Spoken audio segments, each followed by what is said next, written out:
வணக்கம் நண்பர்களே, விஜய் பிரயாக் பேசுகிறேன். நீங்கள் இப்போ நான் பார்க்குற நிறைய யங்ஸ்டர்ஸ் என்கிட்ட கேட்குறது பார்த்தீங்கன்னா, சார் குயிக் ரீச்சு இந்த வேர்டே எனக்கு பிடிக்காது. அது என்ன குயிக் ரீச், உடனே பணக்காரன் ஆகணும், ரைட்டு, நம்ம சினிமாவில் ஆகிடலாம், ஒரே பாட்டில் ஆகிற மாதிரி இன்ச்சாக சொல்கிறேன். ஒவ்வொரு பில்லியனரும் ஒவ்வொரு பிஸ்னஸ் நொடிகளை செதுக்குகிறார்கள். ஒவ்வொரு நொடியிலையும் பணம் இருக்குது, அல்ல பணம் மாதிரி குவிஞ்சு கிடக்கு பணம். அந்த பணத்தை அள்ளுறது எப்படி? முதல்ல பணத்தோட மென்டாலிட்டி என்ன, பணக்காரங்க என்ன பண்ணுறாங்க? கடந்த 20 வருடங்களில் நான் பார்த்த பல பில்லியனர்ஸ் உடைய ஆட்டிடியூடை பார்க்கும்போது நான் இந்த இடத்துல ஒன்று சொல்லுவேன், அன்சங் ஹீரோஸ் அப்படின்னு சொல்லுவேன். அன்சங் ஹீரோஸ் அப்படின்னா என்ன? நிறைய பில்லியனர்ஸ் லைம் லைட்டுக்கே வரல, மீடியா லைம் லைட்டுக்கே வரல. நீங்கள் பார்க்குற பிஸ்னஸ் பீப்புள் ஒரு உங்கள் மைண்டில் எடுங்களேன், ஒரு 10 பிஸ்னஸ் பர்சன் யாருன்னு பாருங்களேன். அவங்க நிறைய மீடியாவில் வந்தவங்களாம் இருப்பாங்க. எஃப்எம்சிஜி ப்ராடக்ட்ஸ்னா மேக்ஸிமம் தமிழ்நாட்டில் பார்த்தீங்கன்னா பணக்காரங்க அப்படின்னாலே எஃப்எம்சிஜி ப்ராடக்ட்ஸ் ரிலேட்டடாக இருப்பாங்க. ஃபின்டெக்கில் யாராவது இருந்திருக்காங்களா, அக்ரோடெக்கில் யாராவது இருந்திருக்காங்களா, ஐடியில் யாராவது இருந்திருக்காங்களா? நீங்கள் வேணால் பாருங்கள், இன்டர்வியூஸில் நம்ம அன்றாடம் உபயோகப்படுத்துகிற ஃபாஸ்ட் மூவிங் கன்சியூமர் குட்ஸோடைய ஓனர்ஸ் தான் மில்லியனர்ஸாக அறியப்படுறாங்க. பட் நிறைய பில்லியனர்ஸ் இருக்காங்க. ஈவன் பல இண்டஸ்ட்ரி, ஒவ்வொரு இண்டஸ்ட்ரியும் சொல்லுவேன். எனக்கு இது ஒரு வாய்ப்பு. ஒரு 20 வருடங்களில் நான் பார்த்த நிறைய மில்லியனர்ஸோடைய சீக்ரெட் சக்ஸஸை கேட்கும் போது எனக்கு வேறு மாதிரி இருக்கும். இதை நான் உங்கள்கிட்ட ஷேர் பண்ணணும்னு நினைக்கிறேன். இப்போ நிறைய ப்ராஜெக்ட்ஸ் இருக்கிறதால என்னால் யூடியூப்புக்கான நேரம் ரொம்ப கம்மியாக கொடுக்கப்படுது. பட் அதுலேயும் சில நேரங்களில் உங்களோட ஷேர் பண்ணுறதுல ரொம்ப சந்தோஷம். ஃபர்ஸ்ட் ஆஃப் ஆல், நான் ஒரு கம்பெனி விசிட் பண்ணியிருந்தேன். ஒரு infrastructure company, one of the fastest growing infrastructure companies in India, right. அதோடைய 4th floor ஆஃபீஸில் கம்பெனியோடைய பாஸ் ஓனர்கிட்ட பேசிகிட்டு இருக்கும்போது அவர்கிட்ட நான் கேட்டேன், எப்பயும் எல்லாரையும் கேட்குற கேள்வி, சார் இவ்வளோ ஃபாஸ்ட்டாக க்ரோ ஆகிறீங்களே, கடந்த ஒரு 3-4 இயர்ஸாக நான் பார்க்குறேன் பயங்கர க்ரோத்து, இதுக்கு என்ன சார் காரணம், அந்த சீக்ரெட் ஆஃப் சக்ஸஸ் தெரிஞ்சுக்க எனக்கு ரொம்ப ஆவல் அப்படின்னு சொல்லி கேட்கும்போது அவர் சொன்னார், என்னென்னோ ரீசன் சொல்லுவாங்க. உங்கள் கம்பெனியோடைய சீக்ரெட் ஆஃப் சக்ஸஸ் என்ன? நீங்கள் வளர்றீங்க, அதுக்கு என்ன காரணம்? நீங்கள் நினச்ச வெற்றி கிடைக்கல, அதுக்கு என்ன காரணம்? ஒரு நிமிஷம் யோசிங்க, what's your secret of success? அப்போ அவர் எனக்கு சொன்னார், என்னோடய ஜிஎம் தான் சார்னு. இதை எதிர்பார்க்கவே இல்லை. நான் நிறைய ஸ்ட்ராட்டஜி சொல்லுவார், ஏதாவது சொல்லுவார், புதுசாக இருக்கும் அதாவதுன்னு பார்த்தா என்னடா அது ஜிஎம் அப்படின்ட்டு. நான் ஜிஎம்மை மீட் பண்ணணுன்னு சொல்லிவிட்டு மறுநாள் சண்டே ஈவினிங் எனக்கு 5:30 ஃப்ளைட்டு. நான் மார்னிங் ஒரு 10 o'clock கால் பண்ணிவிட்டு ஆஃபீஸில் ஜிஎம்மை மீட் பண்ணுன்னேன். அதே ஆஃபீஸு 4th floor இருக்கார். சண்டே மார்னிங் 10:30, யாருமே இல்லை, செக்யூரிட்டிஸ் தான் இருக்காங்க, ஒரே ஒரு அசிஸ்டண்ட்டு. ஜிஎம்மை நான் போய் பார்க்க போனேன். ஒரு கம்பெனியோடைய ஃபாஸ்டஸ்ட் க்ரோயிங் இன்ஃப்ரா கம்பெனியோட ஜிஎம் எப்படி இருப்பார்? கெத்தா நீங்கள் நினைக்கிற மாதிரி. அங்கே போய் பார்த்தா அன்பே சிவம் கமலஹாசன் மாதிரி இருக்கார். என்ன பிளாக்கான கமலஹாசன். பட் அவர் கண்ணில் ஒரு டிஃப்ரெண்ட் இருந்தது. அவரோட நான் பேச ஆரம்பித்தேன். ஆல்மோஸ்ட் ஒரு 1.5 hours.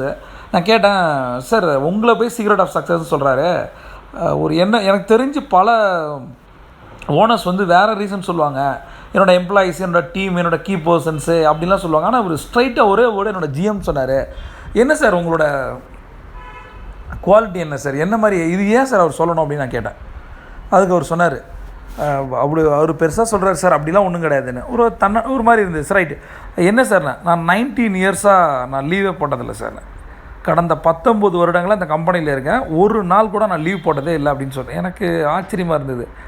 நான் என்னோடய டீம் பீப்புளும் என்னையும் நினச்சி பார்த்தேன், என்னோடய கெரியரில் எவ்வளோ ஜிக்ஸாக்கு, என் டீம் பீப்புள் ஐயோ 19 வருஷமா. அப்போ அவர் சொன்னார், ஒரே ஒரு நாள் தான் சார் நான் லேட்டாக வந்திருக்கேன் ஆஃபீஸ்க்கு, அன்றைக்கி என் பொண்ணு கல்யாணம் அப்படின்னு சொன்னார். பொண்ணு கல்யாணத்துக்கு லீவ் இல்லையா, ஆஃப் டேவா, என்னடா இது அப்படின்னு சொல்லிட்டு பட் பேசிவிட்டு எனக்கு வந்துட்டு அதுக்கப்புறம் ஒரு 2-3 டேஸ்க்கு அப்புறம் என்னோடய பர்சனல் கான்டாக்ட் லிஸ்ட்டில் அவரை ஆட் பண்ணி அவருக்கு நான் எவ்ரி மார்னிங் நான் என்னோடய கிளைண்ட்ஸுக்கும் என்னோடய முக்கியமான கீ பர்சனுக்கும் 4 o'clock மெசேஜ் அனுப்பிச்சிடுவேன். 4 to 4:05 மேக்ஸிமம் 3:55 to 4 o'clock என்னோடய மெசேஜ் போயிடும்.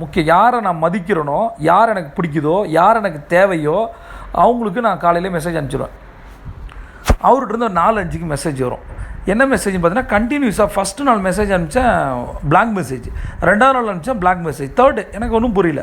திருப்பி நெக்ஸ்ட் வீக் நான் திருப்பி அங்கே வர மாதிரி இருந்தது. நான் சொன்னேன், சார் மெசேஜெல்லாம் நான் அனுப்புகிறேன், பட் நீங்கள் ரிப்ளை வேறு மாதிரி இருக்கே சார். அப்போ அவர் சொன்னார், எனக்கு மெசேஜெல்லாம் அனுப்ப தெரியாது சார். மெசேஜ் அனுப்ப தெரியாதா ஒரு ஜிஎம்முக்கா? Fastest growing infra company in India, அந்த ஜிஎம்முக்கு எஸ்எம்எஸ்ஸே அனுப்ப தெரியாது. அவர் என்ன பண்ணுவார், என்கிட்ட இருந்து ஒரு மெசேஜ் வந்துச்சா 2 தடவை டபுள் கிளிக் பண்ணுவார், ஆட்டோமேட்டிக்காக எனக்கு ஒரு பிளாங்க் மெசேஜ் வந்துடுது என் மொபைலுக்கு. நண்பர்கள், நாம் எவ்வளோ நேரம் மொபைலில் கொடுத்தனம் பண்ணுறோம். நம்ம கொடுத்துன மொபைலை நடத்துறதுக்கு ஒரு 100 கோடி மொபைல் நம்ம பெற்றுருக்கலாம். அந்த அளவுக்கு டைமு நம்ம மொபைல் தான் நம்ம சாப்பிட்டுட்டு இருக்கு, சாப்பிடல, சதைச்சிக்கிட்டு இருக்கு. எவ்வளோ நேரங்களை வேஸ்ட் பண்ணுறோம். ஆனால் ஒரு கம்பெனியோட ஜிஎம்மை சண்டே காலையில் உட்காந்துருக்கார் வந்து எவ்வளோ ஒவ்வொரு விஷயமும் ஒவ்வொரு மனிதர்களும் கற்றுக் கொடுக்குற விஷயங்கள் எந்த ஒரு ஐஏஎம்மும் கற்றுக் கொடுக்க முடியாது. அதேமாதிரி நீங்கள் பார்க்குற லைம்லைட்டில் இல்லாத பல பர்சன்ஸ், பல மில்லியனர் பில்லியனர்ஸ்ட்டை கற்றுக்கிற விஷயங்கள் கோடி கோடி விஷயங்கள் இருக்குது நண்பர்களே. ஒவ்வொரு நாளும் கற்றுக்க வந்திருக்கும். இது வந்து நிறைய கருத்துக்களை உங்களுக்கு உண்டாக்கலாம். 19 வருஷம் லீவ் போடாமல் ஒரு ஜிஎம் இருக்கார் அவர் கம்பெனியில். இப்போ நிறைய பேர் இருக்காங்க. அப்போ ஏன் அவங்க இருக்காங்க? அப்போ அதை விட நான் இந்த இடத்துல என்ன பார்க்குறேன்னா, 19 வருஷமாக ஒரு ஜிஎம்மை தக்க வச்சுட்ருக்காரு பாருங்கள் அந்த ஓனர். அவர் அங்கே பாராட்டப்பட வேண்டியவர். அவர் சரியாக இருக்கார், நம்மளோட எம்ப்ளாயி சரியாக இருக்காங்க. அப்போ நாம் சரியாக இருந்தால் நம்மளோட எம்ப்ளாயும் சரியாக இருப்பாங்க. முதல்ல நம்ம மில்லியனர் ஆகணும் பிஸ்னஸில் அப்படின்னா, நம்மளுடைய முதல் ஒய்ஃபு, நம்மளோட girl friend, sweet or darling நம்மளோட பிஸ்னஸாக இருக்கணும். பிஸ்னஸ் தான் எல்லாமே சொல்லுவேன். அழகாக பவிஷ் அகர்வால், அந்த ஓலாவோட ஃபவுண்டர் சொல்லுவார், பிஸ்னஸ் இஸ் லைஃப். அப்சல்யூட்லி அதான் நண்பர்களே, பிஸ்னஸ் இஸ் லைஃப். எவன் ஒருத்தன் காலையில் போயிட்டு லேட்டாக வரானோ ஜெயிச்சிருவான், ஜெயிச்சுக்கிட்டே இருப்பான். முதல்ல ஒரு 15 மணி நேரம் 3 வருஷம் 1000 நாட்கள் உழைப்ப போடுங்களேன். எந்த ஒரு பிஸ்னஸாக இருந்தாலும் சரி, உங்களுக்கு எதுவுமே தெரியாது, ஸ்க்ராட்சில் இருக்கேன், எனக்கு சொல்லித்தர மென்டாரில் யாருமே தெரியாது, ஸ்ட்ராட்டஜி தெரியாது, பிளானிங் தெரியாது, பிஸ்னஸே தெரியாது, எதுவுமே தெரிய வேணாம். மார்னிங் 9 to மினிமம் 15 hours ஒரு பிஸ்னஸில் 1000 days இருந்து பாருங்கள். நீங்கள் தான் ஹீரோ, நீங்கள் தான் ரோல் மாடல், நீங்கள் தான் இன்ஸ்பிரேஷன், ஓர மில்லியனர் 100%. நிறைய நேரங்கள் முதல் நம்ம குழந்தை இது பிஸ்னஸ்ஸு, அது கூட எவ்வளோ நேரம் ஸ்பெண்ட் பண்ணும்போது அந்த அவ்வளோ நேரம் ஸ்பெண்ட் பண்ணணும்.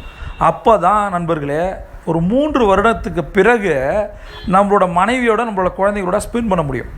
எந்த அளவுக்கு குடும்பம் முக்கியமோ, அந்த குடும்பத்தோட லைஃப் ஸ்டைல் மாறணும்னு நீங்கள் நினைக்கிறீங்களோ அந்தளவுக்கு பிஸ்னஸில் நீங்கள் இன்வால்வ் ஆகணும். சரியா? நம்ம வந்து பார்ட் டைமர்ஸ் கிடையாது, நம்ம அது இல்லாமல் நம்மளோட எம்ப்ளாயிஸ் கிடையாது.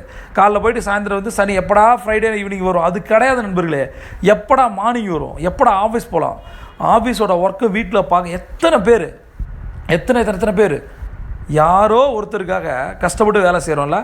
ஒர்க் ஃப்ரம் ஹோம்லாம் ஆகிடுச்சுல, வீட்டுக்கு வந்து கூட ஒர்க் பண்ணுறோம்ல, நம்ம குழந்தைய கொஞ்சம் டைம் இல்லை, யாரோ ஒருத்தருக்கு. ஆனால் நமக்காக நாம் எப்போ ஒர்க் பண்ண ஆரம்பிக்கிறோமோ நம்மளோட எல்லா கனவுகளும் நிறைவேறும். ஃபஸ்ட் இந்த வீடியோவில் நான் என்ன சொல்ல விரும்புகிறேன் அப்படின்னா, ஹார்ட்லி ஒரு 19 years ஒபீடியண்ட்டாக சின்சியராக ஒருத்தர் இருக்கார். அவர் ஒரு எம்ப்ளாயி. ஆனால் அதே சின்சியாரிட்டியை நம்ம பிஸ்னஸில் போட்டோன்னா நம்ம பில்லியனராக கண்டிப்பாக ஆகாமல் மாட்டோமா? அப்போ நம்ம அந்தளவுக்கு சீரியஸாக போட்டிருக்கோமா? நமக்குன்னு ஒரு சிஸ்டம் இருக்கா? நம்மளோட பிஸ்னஸ் சிஸ்டம் என்ன சொல்லுது? நம்மளுடைய கோல் எவ்வளவு? சிம்பிளான ஒரு விஷயத்த சொல்கிறேன் பாருங்கள். நான் பார்த்தா பெரிய பணக்காரங்க எல்லோரும் என்ன பண்ணுவாங்க தெரியுமா? சிம்பிள், ஒரு லார்ஜ் கோல், ஒரு பெரிய கோல்னு மொக்க கோலாக இருக்கக்கூடாது. உங்கள் இண்டஸ்ட்ரியில் நீங்கள் எத்தனாவது இடத்துல இருக்கீங்க, எத்தனாவது இடத்துக்கு போக விரும்புகிறீங்க, எவ்வளோ நாளில் போக விரும்புகிறீங்க, இதுக்கான ஒரு பெரிய கோலை செட் பண்ணுங்கள், அதை சேஸ் பண்ணுங்கள். அவ்வளோதான், வேறு ஒன்றுமே கிடையாது. அதுக்காக ஒர்க் பண்ணுங்கள், அவ்வளோதான். சேஸ்னா என்ன? கோல். Chase your goal. என்னத்தை சேஸ் பண்ண போகிறீங்க? ஸ்டெடி. வேறு எந்த ஒரு டைல்யூஷனுக்கும் வேலையே கிடையாது. ஒரு 3 years டவுன் த லைன் ஒரு பிஸ்னஸில் ஒரு டார்கெட்டை வைங்க. பிஸ்னஸில் மட்டும் கிடையாது, நீங்கள் படிக்கிறீங்களா அதில் ஒரு டார்கெட் வைங்க. இப்போ உங்களுக்கு யூபிஎஸ்சியா அதில் ஒரு டார்கெட்டை வைங்க. உங்களோட ஜாபா சிஓ ஆகணுமா அதில் ஒரு டார்கெட்டை வைங்க. பர்ஃபெக்டாக. அதை தவிர வேறு கடிவாளம் கட்டின குதிரை தான் நீங்கள். சரியா? யாரை பற்றியும் பார்க்காதீங்க. சொந்தக்காரங்க, ஃப்ரெண்ட்ஸ் சொல்கிறது, மேரேஜ் எதுவுமே தேவையில்லை நண்பர்களே. இது மாதிரி போயிட்டு இருந்தோம்னு வச்சுக்கோங்க, டைல்யூட் ஆகிடும். நமக்கு தேவை ஒரு அச்சீவ் பண்ணுங்கள். 3 years நீங்கள் எந்த ஒரு மேரேஜுக்கும் போகல, ஃபங்க்ஷனுக்கும் போகல அப்படின்னா எந்த ஒரு மேரேஜும் ஃபங்க்ஷனும் நிறுத்தப்படாது. எந்த ஒரு பர்த்டே பார்ட்டிக்கு நீங்கள் போகல, டிஸ்கோதேக்கு போகல, ரெயின் டான்ஸுக்கு போகல, பப்புக்கு போகல, யாரும் உங்களை பற்றி கவலைப்பட போகிறதில்ல. நம்மளை பற்றி கவலைப்பட போகிறது நம்ம குடும்பம் தான். நம்ம குடும்பம் நல்லா இருக்கணும், நம்ம பிஸ்னஸ் நல்லா இருக்கணும். அப்போ நம்மளோட எம்ப்ளாயிஸ் நல்லா இருக்கணும், நம்மளோட கிளைண்ட்ஸ் நல்லா இருக்கணும், நம்மளோட இன்வெஸ்டர்ஸ் நல்லா இருக்கணும், நம்மளோட சப்ளையர்ஸ் நல்லா இருக்கணும். அவங்க நல்லா இருக்கணும். நம்ம டுவார்ட்ஸ் ஒரே கோல், சிங்கிள் கோல் அடிப்பண்டா பெஞ்ச் மார்க்கை செட் பண்ணுங்கள். உங்களோட கோலை செட் பெருசாக நான் தாண்டா அப்படின்னு முடிவு பண்ணுங்கள். இந்த கோலை செட் பண்ணுங்கள். அதை உங்களோட டீம்கிட்ட பேசுங்க. இதுதான் எனக்கு 1000 crore டார்கெட்ரா அப்படின்னு சொல்லுங்கள். அவன் மைண்ட் செட்டை மாற்றுங்க. அவன் பயந்து போயிடுவான். 100 கோடி இல்லை, 100 கோடி இல்லை என்ன, எல்லா கம்பெனியும் ஜெப்டியோஸ் நடத்துங்க. பேங்க்ரப்சி. ஜெப்டியோஸ் எப்படி இருந்தார்? நாட் ஈவன் $200 கிடையாது. ஜெப்டியோஸ் இன்னைக்கு யார்? வேர்ல்டு நம்பர் 1 பணக்காரர். நம்ம எல்லாராலையும் மாற முடியும். நம்மளோட மைனஸை மாற்றணும். முதல்ல டீம்கிட்ட உட்காந்து பேசணும். நம்ம கம்பெனிக்கு என்ன தேவை, நம்ம கோலுக்கு என்ன தேவை, அதுக்கான நான் என்னோடய டீம்கிட்ட நான் சொல்லுவேன், சிம்பிள், உனக்கு என்ன வேணும், எனக்கு இது வேணும், உனக்கு என்ன வேணும். அப்போ இந்த கோல், எனக்கு இந்த இடத்துல எனக்கு டர்ன் ஓவர் வேணும், அதுக்கு நானும் நீயும் சேர்ந்து ஒர்க் பண்ணுவோம். கண்ணா உனக்கு என்ன வேணும், இது மாதிரி கேட்டு பாருங்களேன். அதை விட்டுட்டு சாக் பண்ண தூக்கிடுவேண்டா அப்படி கிடையாது. அதெல்லாம் பழைய ட்ரெண்டு பிஸ்னஸில். ஃபஸ்ட்டு பிஸ்னஸில் ஒரு காமன் கோல், பெரிய லார்ஜ் பிக்கு செம்ம கோலை ஒன்று செட் பண்ணுங்கள். உங்களால் முடியாதுன்னு ஒரு கோலை நினைக்கிறீங்களா, அதுதான் உங்களோட கோல். முடியும் நினைக்கிற கோலே இல்லை. அப்போ உட்காந்து ஒரு செட் பண்ணுங்கள். 1000 crore டார்கெட். அதுக்கு என்ன பண்ண போகிறோம்? நம்மளோட கீ பர்சன் யார்? அவங்களுடைய பங்களிப்பு என்ன, அதை முதல்ல தெளிவாக கேட்டு வாங்குங்க. ஒரு மியூசிக் வேணும்னா ஒரு சங்கரோ மணிரத்னமோ எப்படி வாங்குறாங்க ரகுமான்ட்ட? ஏன் அவங்களுடைய சாங்ஸ்லாம் ஹிட் அடிக்குது? அவங்களுக்கு தெரியும் ஒரு கிரியேட்டர்லேருந்து என்னத்தை வாங்கணும்னு சொல்லி. உங்களுக்கு தெரியுமா உங்களோட எம்ப்ளாயிஸ்லேருந்து எப்படி வாங்கணுன்னு? வேலை வாங்க தெரிஞ்சவன் தான் பாஸு, வேலையை சொல்லிக் கொடுக்குறவன் பாஸு, கூட சேர்ந்து வேலை செஞ்சு இனிஷியலை ஒரு கிக் ஸ்டார்ட் பண்ணி வரவன் பாஸு. நீங்கள் யார்? ஒரு முடிவு எடுங்க. லார்ஜ் கோல். சிம்பிளாக நான் சொல்ல விஷயங்கள் என்னென்னா சின்சியாரிட்டி. இது வரைக்கும் நம்ம பார்த்தது என்ன, உங்களோட பிஸ்னஸில் முதல் ஒய்ஃப் கேர்ள் ஃப்ரெண்டு உங்களோட பிஸ்னஸ் தான். அதுக்கப்புறம் தான் எதுவுமே, எந்த ஒரு ஃபங்க்ஷனும் முக்கியம் இல்லை, யாருமே முக்கியம் கிடையாது. நம்மளோட கோல் முக்கியம். அடுத்த விஷயம், அந்த சின்சியாரிட்டின்றது ஒரு நாள் 2 நாள் இருக்கக்கூடாது. ஒரு மிகப்பெரிய கோலை செட் பண்ணி அதை அச்சீவ் பண்ணுற வரைக்கும் இருக்கணும். ஒவ்வொரு எம்ப்ளாய்கிட்ட இருந்தும் ஒவ்வொன்றும் வாங்க தெரியணும். நல்ல கிரியேட்டர்லேருந்து நல்ல விஷயத்தை வாங்க தெரிஞ்சவங்க தான் உண்மையான ஒரு millionaire, billionaire, boss, businessman, entrepreneur எல்லாமே. நண்பர்களே, ஒரு முடிவெடுங்க. சின்ன சின்ன விஷயங்களுக்கு ஆசைப்படாதீங்க, சின்ன சின்ன சந்தோஷங்களை கொண்டாடுறீங்க. மிகப்பெரிய விஷயம் காத்திருக்கு நண்பர்களே. நீங்கள் நினச்சிங்கன்னா, ஒரு விஷயத்தை நினச்சிங்கன்னா கண்டிப்பாக அச்சீவ் பண்ணுவீங்க. அதுக்கு எந்த தடைகள் வந்தாலும் உடச்சி எறிய முடியும் உங்களால். எல்லாத்துக்கும் காரணம் மைண்ட் செட் தான். ஒரு முடிவு பண்ணுங்கள். See you on top.